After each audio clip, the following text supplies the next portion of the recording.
Hello, good evening students. स्वागत है आपका हमारे इस चैनल में। जैसा कि हमने एक सीरीज स्टार्ट की हुई है, उसमें अभी हम चैप्टर कर रहे हैं फिजिक्स का क्लास 12 का chapter 4 moving charge and magnetism. ठीक है, तो इससे रिलेटेड जो हमने टॉपिक अभी तक पढ़ चुके हैं, जैसे कि हमने क्या पढ़ा, बायोट-सैवर्ट्स लॉ पढ़ा, उसकी एप्लीकेशंस हमने कर ली सारी, और उससे रिलेटेड जो भी क्वेश्चंस बनते हैं जैसे प्रीवियस ईयर न्यूमेरिकल जो पूछे गए हैं वो हमने डिस्कस कर लिए हैं। ठीक है, तो आज हम क्या पढ़ने वाले हैं, आज हमारा टॉपिक क्या है, मूविंग चार्ज एंड मैग्नेटिज्म का क्या है, अम्पेयर्स सर्कुलर लॉ। ठीक है, आइए देखते हैं क्या कहता है अम्पेयर्स लॉ। जैसे कि हमने इससे पहले पढ़ा बायोट-सैवर्ट्स लॉ। ठीक है, बायोट-सैवर्ट्स लॉ पढ़ा था हमने, उसमें हमने क्या देखा था कि मैग्नेटिक फील्ड के बारे में। तो ये एक अलग मेथड है जिससे हम मैग्नेटिक फील्ड को फाइंड कर सकते हैं। ठीक है, तो अम्पेयर से क्या बोला था कि अगर कोई भी क्लोज लूप में से कोई जितनी करंट फ्लो कर रही है तो उसका जो लाइन इंटीग्रल होगा, इसको क्या पढ़ते हैं, line integral of magnetic field, line integral of magnetic field वो किसके इक्वल होगा, mu naught times the current enclose by the loop. ठीक है, मतलब उस लूप में से कितनी करंट फ्लो कर रही होगी, उस लूप के अंदर से कितनी करंट फ्लो करेगी, उसके मल्टीप्लाई करेंगे mu naught times. Mu naught times क्या होगा, म्यू नॉट होगा परमेबिलिटी ऑफ द मीडियम या फिर permeability of the free space. यहां पर हम फ्री स्पेस की बात करेंगे। ठीक है, देखिए इससे रिलेटेड अगर हम बात करें, ये जो हमारा अम्पेयर्स लॉ, इससे रिलेटेड न्यूमेरिकल्स बनता है, एप्लीकेशन है इसकी बहुत इंपॉर्टेंट, उससे रिलेटेड। ठीक है, तो सबसे पहले इस छोटा सा ये जो इक्वेशन है, तो सबसे पहले इसकी स्टेटमेंट क्या कहती है, कहता है कि जो लाइन, देखिए ये जो इंटीग्रेशन है, line integral of magnetic field वो किसके इक्वल होगा, डीएल हो जाएगा, स्ट्रेट कंडक्टर लाइन इंटीग्रल के लिए, line integral magnetic field through a close path वो किसके इक्वल होगा, म्यू नॉट टाइम्स जो उसमें से क्या करेगी, करंट जो है वो फ्लो करेगी। ठीक है, अब इसका हम प्रूफ देखते हैं, बहुत ही छोटी सी इक्वेशन है ये, इसका एक प्रूफ देख लेते हैं। सपोज करो हमारे पास एक स्ट्रेट कंडक्टर है, ठीक है, मान लेते हैं उसकी क्या नाम है उसका, x y, infinite long straight conductor है। ठीक है, और एज वी नो कि अगर कोई स्ट्रेट कंडक्टर होगा, हमने पढ़ा अभी लास्ट टॉपिक में, कोई स्ट्रेट कंडक्टर है तो उसके सराउंडिंग रीजन में क्या देखने को मिलेगी, हमें मैग्नेटिक फील्ड देखने को मिलेगी। तो यहां पर मैग्नेटिक फील्ड लाइंस बन रही हैं जो कि कैसी होंगी, in the form of the concentric circle. Concentric circle means जिसका सेंटर क्या रहने वाला है, सेम। ठीक है, मान लेते हैं यहां पर एक पॉइंट पी है, तो मैग्नेटिक फील्ड अगर मैं पॉइंट पी पे बात करूं, पॉइंट पी पे कैसे जा रही होगी, इनवर्स जा रही होगी, और इसमें जो करंट कैरिंग एलिमेंट लेंगे, सपोज करो यहां पर इसी लूप में छोटा सा अगर एलिमेंट लेते हैं, उसकी लेंथ क्या रहने वाली है, डीएल। ठीक है, ये जो एरो अपवर्ड बनाया ना, दैट मींस ये क्या है, इनवर्स जा रही है। ठीक है, बिल्कुल इजी चीजें हैं, कुछ मुश्किल नहीं है, कुछ भी मुश्किल नहीं है, बट आपको एक कंसिस्टेंसी से प्रैक्टिस करनी पड़ेगी। ठीक है, तो ये हमारे पास इसकी डायग्राम आ जाती है सबसे पहले। तो अगर हमने ये क्वेश्चन को प्रूव करना है कि बी डॉट डीएल किसके इक्वल है, म्यू नॉट आई के इक्वल, देखिए बिल्कुल इजी है। सबसे पहले हम क्या ले लेते हैं, इसी इक्वेशन का हम ये जो हमने बनाया इसका लाइन इंटीग्रल लेते हैं। ठीक है, लाइन इंटीग्रल, ये जो लूप लिया हमने बी डीएल, मान लेते हैं यहां से लेके यहां तक का जो डिस्टेंस हमारा रहने वाला है वो क्या है, आर। तो जैसे कि अगर मैं आपसे पूछता हूं बी ओ डीएल, देखिए जो यहां पर सर्कल के ऊपर टेंजेंट बन रही है, टेंजेंट हमेशा 90 डिग्री पे रहती है, ये जो एंगल 90 है, लेकिन बी और डीएल की डायरेक्शन सेम है। तो अगर मैं डॉट प्रोडक्ट हटाता हूं बच्चों, तो यहां पर क्या आएगा, cos ऑफ थीटा, और थीटा हमें पता है यहां पर कितना बन रहा है, थीटा बन रहा है यहां पर 0 डिग्री। 0 डिग्री क्यों बन रहा है, देखिए ध्यान से देखिए, बी और डीएल की डायरेक्शन क्या है, सेम, cos 0, और as we know cos 0 is 1, तो b को हम यहां से बाहर रख लेंगे, ये हमारे पास क्या आ जाएगा, dl। क्लियर है यहां तक, बिल्कुल इजी है, कुछ मुश्किल नहीं रहेगा। ठीक है, अगर मैं तुमसे पूछता हूं कि ये जो लूप है हमारा, ये जो लूप है, इस छोटे से एलिमेंट हमने यहां पर लिया ना dl, इस लूप की कंप्लीट लेंथ कितनी होगी, तो वो किसके इक्वल आएगी, वो आएगी हमारे पास क्या, सर्कमफ्रेंस के इक्वल, जिसको हम क्या बोलते हैं, 2 पाई आर, क्योंकि इसका हमने लूप का रेडियस क्या लिया हुआ है, 2 पाई आर। ठीक है, तो हमारी फर्स्ट इक्वेशन क्या बन गई, b इंटू 2 पाई आर। अब हम बात करते हैं कि स्ट्रेट कंडक्टर की वजह से, देखो इसको प्रूव करने के लिए हमें एक ना बायोट-सैवर्ट्स लॉ की एक एप्लीकेशन है, उसके अंडर रिजल्ट यूज करना पड़ेगा। क्या है वो एप्लीकेशन, कि अगर लॉन्ग स्ट्रेट कंडक्टर है उसकी वजह से मैग्नेटिक फील्ड कितनी होती है। तो and as we know the field due to long straight conductor कितनी रहेगी, mu not upon 4 pi into 2I upon r. हमें पता है कि अगर एक लॉन्ग स्ट्रेट कंडक्टर है उसकी वजह से जो मैग्नेटिक फील्ड रहने वाली है वो कितनी है, mu not upon 4 pi into 2I upon r. उसको यहां पर सब्स्टिट्यूट कर देंगे तो क्या है हमारे पास, mu not upon 4 pi 2I upon R into 2 pi R and R cancel, 2 और 2 4 और 4 और 4 कैंसिल, पाई से पाई कैंसिल होगा। तो हमारा इक्वेशन जो थी Ampere's law that is B dot dl वो किसके इक्वल आ जाएगा, म्यू नॉट टाइम्स I के इक्वल आ जाएगा। ठीक है, तो उम्मीद करता हूं बिल्कुल बेसिक सी चीज है, इसमें कुछ ज्यादा मुश्किल नहीं है, इसका प्रूफ बिल्कुल बेसिक है, लेकिन एक एप्लीकेशन बहुत इंपॉर्टेंट है। अगर आपने चैप्टर में प्रीवियस क्वेश्चन देखे होंगे सिलेंडर से रिलेटेड एप्लीकेशन, उसके न्यूमेरिकल्स आते हैं, काफी अच्छी एप्लीकेशन है, तो वो हम करेंगे।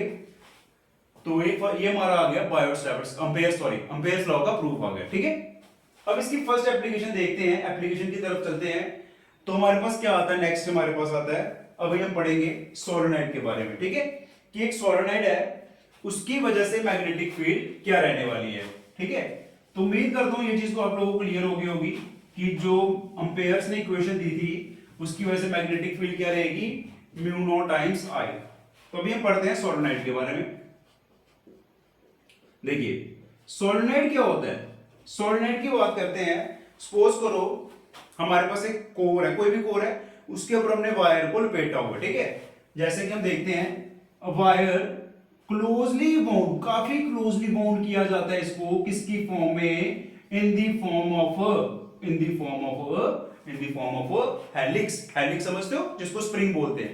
कहता है वायर को लपेटा गया काफी closely in the form of helix, जो कि इसकी लेंथ होगी, कहता है इसकी लेंथ जो होगी वो काफी ज्यादा होगी as comparable to its diameter. ठीक है, ये चीज तो क्लियर होगी। कहता है उसकी लेंथ जो होगी वो क्या होगी, काफी ज्यादा होगी उसके डायमीटर से। तो ये बात करते हैं हम, क्या है, ये हमारा सोलेनोइड है। ठीक है, कहता है कि वायर को लपेटा गया किसकी फॉर्म में, in the form of helix, कि उसकी लेंथ जो रहने वाली है वो क्या है, काफी क्या रहेगी, ज्यादा रहेगी as comparable to its diameter. Clear है यहां तक बच्चों। तो देखिए अब सोलेनोइड की बात करते हैं। सोलेनोइड में काफी इंपॉर्टेंट चीजें हैं कि सोलेनोइड के यहां पर मैग्नेटिक फील्ड कितनी है, यहां मैग्नेटिक फील्ड कितनी है। कोशिश करूंगा कि आप लोगों को इसको प्रैक्टिकली मैं बताऊं कि सोलेनोइड की वजह से मैग्नेटिक फील्ड लाइंस कैसे बनती है। ठीक है, तो सबसे पहले सोलेनोइड को पता लग गया कि वायर को लपेटा गया होगा काफी क्लोजली, किसकी फॉर्म में, in the form of helix. ठीक है, अब मान लेते हैं कि अगर मैं एक लूप ले लूं, सपोज करो इसका ऐसे। ठीक है, एक लूप लेता हूं, मान लेते हैं यहां पर करंट जो है वो इस तरह से फ्लो कर रही है ऐसे। ठीक है, मतलब कि एक लूप में से, अगर मैं एक सिंगल लूप की बात करूं, एक सिंगल लूप में से करंट कैसे जा रही है बच्चों, एक सिंगल लूप से करंट मान लेते हैं कैसे जा रही है, एंटी क्लॉकवाइज जा रही है। ठीक है, अगर एक लूप में से करंट एंटी क्लॉकवाइज जा रही है, ऐसे ही, ऐसे ये लूप्स है, नंबर ऑफ लूप है। ठीक है, यहां से करंट कैसे जा रही है, एंटी क्लॉकवाइज, मतलब ऐसे आ रही है करंट। ठीक है, अब करंट ऐसे आ रही है, अगर मैं आपसे पूछता हूं ये जो ऊपर वाला सेक्शन है, अपर सेक्शन के लिए करंट क्या कर रही है बच्चों, करंट आ रही है हमारी कैसे, आउटवर्ड। कैसे आ रही है, आउटवर्ड। अगर हम राइट हैंड थंब रूल लगाएंगे तो यहां मैग्नेटिक फील्ड लाइंस कैसे बनेगी, अपर में एंटी क्लॉकवाइज, मतलब यहां पर जो फील्ड लाइंस बनेगी कुछ इस तरह से बनेगी, एंटी क्लॉकवाइज। ठीक है, और नीचे यहां पर देखिए मैग्नेटिक फील्ड इनवर्ड जा रही है, तो यहां से कैसे बनेगी, यहां पर हमारी रहने वाली है कैसे, क्लॉकवाइज।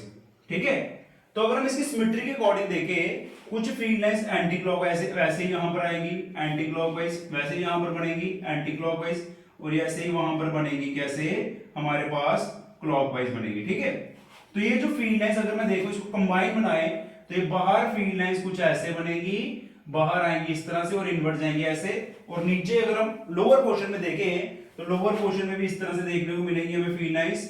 ठीक है, लोअर पोर्शन में भी ऐसे जा रही है ना, देखिए ये ऐसे जा रही थी क्लॉकवाइज, जैसे कि मैंने बताया कैसे जा रही है, क्लॉकवाइज जा रही है, और क्लॉकवाइज जा रही है तो फील्ड लाइंस हमारी ऐसे बन रही है। ठीक है, तो जितनी फील्ड लाइंस अपर बनेगी एंटी क्लॉकवाइज उतनी ही बन रही है यहाँ पर क्लॉकवाइज, दोनों क्या हो जाएंगी, सिमेट्री से क्या हो जाएंगी, एक दूसरे को कैंसिल करेंगे, और सोलेनोइड के बाहर मैग्नेटिक फील्ड हमारी क्या हो जाएगी, जीरो। बात करते हैं सोलेनोइड के अंदर। अब हम देखेंगे सोलेनोइड के अंदर मैग्नेटिक फील्ड कितनी है। देखो एक ही डायरेक्शन में जा रही है ना, तो वो हमें निकालनी पड़ेगी कि एक सोलेनोइड के अंदर मैग्नेटिक फील्ड कितनी रहने वाली है। ठीक है, तो अभी के लिए आपको एक चीज तो क्लियर होगी। क्या क्लियर होगी? That is outside the solenoid, outside the solenoid जो मैग्नेटिक फील्ड हमारी रहेगी वो क्या रहेगी? जीरो रहेगी। अब हम देखते हैं कि सोलेनोइड के अंदर क्या होंगी। तो अगर हम देखें, अगर सोलेनोइड को देखो एक सिलेंडर है, सेंटर से कट कर देता हूं मैं, सेंटर से कट करने पे मुझे उसका जो व्यू होगा, जैसे आप लोगों को फ्रंट व्यू कैसा दिखाई देगा, अगर मैं सिलेंडर को सेंटर से कट करूंगा तो मुझे फ्रंट व्यू कैसा दिखाएगा? रेक्टेंगुलर दिखाई देगा। कैसा दिखेगा? रेक्टेंगुलर। तो उस चीज को करते हैं। ठीक है, तो इसकी पहले एक छोटी सी डायग्राम बना लेते हैं। बहुत इजी डेरिवेशन है, मेरे साथ करोगे मैं चीजें काफी इजी कर दूंगा, लेकिन पढ़ना तो तुम्हें पड़ेगा। ठीक है, ऐसा नहीं है कि चीजें इजी हो रही है तुम लोग पढ़ो ही नहीं, पढ़ना पड़ेगा, डेली पढ़ना पड़ेगा। ठीक है, ये मैंने ले लिया सोलेनोइड। ठीक है, सोलेनोइड है हमारा। ठीक है, तो सोलेनोइड ले लिया हमने, सेंटर से कट कर दिया। तो अब जो देखो, जो रस्सी सपोज करो मैंने वायर ऐसे लपेटी है, ऊपर करंट क्या आ रही थी? आउटवर्ड। आउटवर्ड के लिए हम करेंगे हैं डॉट, यहां से नीचे से कैसे जा रही थी? इनवर्ड। तो मान लेते हैं ऐसे करके मैं ये जो लाइंस बना रही हूं ये क्या रिप्रेजेंट कर रही है? इस पे कितनी नंबर ऑफ टर्न्स है। ठीक है, लाइंस क्या रिप्रेजेंट कर रही है? नंबर ऑफ टर्न्स कितनी है। अब मैंने क्या बताया, यहां पर आएगा आउटवर्ड, यहां छोटा सा क्रॉस, ये आउटवर्ड, ये क्रॉस। ये डॉट क्या रिप्रेजेंट कर रहा है कि बच्चों ऊपर से करंट हमारे पास कैसे आ रही थी? ऐसे देखिए, ये आपकी तरफ। ठीक है, आउटवर्ड, और नीचे से कैसे आ रही थी? इनवर्ड। ठीक है, तो इसलिए इनवर्ड के लिए हम लगा रहे हैं यहां पर क्रॉस लगा रहे हैं। और जैसे कि मैंने बताया, सोलेनोइड के अंदर जो फील्ड लाइंस बन रही हैं वो कैसी बन रही है हमारी? बताइए जरा, कैसी बन रही है? यूनिफॉर्म बन रही है कि नहीं बन रही है? सोलेनोइड के अंदर हमारी फील्ड लाइंस जो बन रही है वो कैसी बन रही है? यूनिफॉर्म फील्ड लाइंस बन रही है। ठीक है, ये यूनिफॉर्म फील्ड लाइंस बन रही है। इसके अंदर हम एक रेक्टेंगुलर सेक्शन कंसीडर कर लेते हैं। ठीक है, इसके अंदर हम एक रेक्टेंगुलर सेक्शन कंसीडर कर लेते हैं जिसका नाम रख लेते हैं पी क्यू आर और एस। ठीक है, P से Q, Q से R, R से S, और मान लेते हैं PQ की लेंथ कितनी है? L है। ठीक है, बिल्कुल इजी है, डेरिवेशन बहुत इजी है। PQ की लेंथ हमने क्या मान ली? L मान ली। अब हम करते हैं एम्पेयर्स लॉ के अकॉर्डिंग। देखिए, अकॉर्डिंग टू, सबसे पहले मान लेते हैं इस लूप में नंबर ऑफ टर्न्स कितनी है। Number of turns per unit length. ठीक है, number of turns per unit length की बात करें उसको मैं मान लेता हूं क्या? स्मॉल है। कैसे रिप्रेजेंट करते हैं? n upon l। तो कैपिटल N क्या आ जाएगा बच्चों? वो आ जाएगा n इंटू l। छोटा n क्या बता रहा है? Number of turns per unit length. कहता है एक छोटे से हिस्से में कितनी टर्न्स आ रही हैं वो हमें कौन बताएगा? हमें बताएगा कौन? स्मॉल n बता रहा है। ठीक है, अब देखते हैं according to Ampere's law. Ampere's law क्या कह रहा था हमें? एम्पेयर्स लॉ क्या कहता है? देखिए इधर कि जो लाइन इंटीग्रल, ये जो लूप लिया हमने, इसका जब हम इंटीग्रल बनाएंगे पी क्यू आर एस का, जो किसके इक्वल है? B dot D L. ठीक है, बी डॉट डी एल। अब पी क्यू आर एस किसका किसका बना हुआ? देखिए, हम जाएंगे पहले पी से क्यू, फिर जा रहे हैं कहां से? बिल्कुल से क्यू से आर, फिर जा रहे हैं आर से एस, फिर जा रहे हैं कैसे? एस से पी। ठीक है, एस से पी, इधर लगा देते हैं क्या? B dot D L, B dot D L, और बी डॉट डी एल, और बी डॉट डीएल। ठीक है, इसको लिख दिया इक्वेशन नंबर फर्स्ट।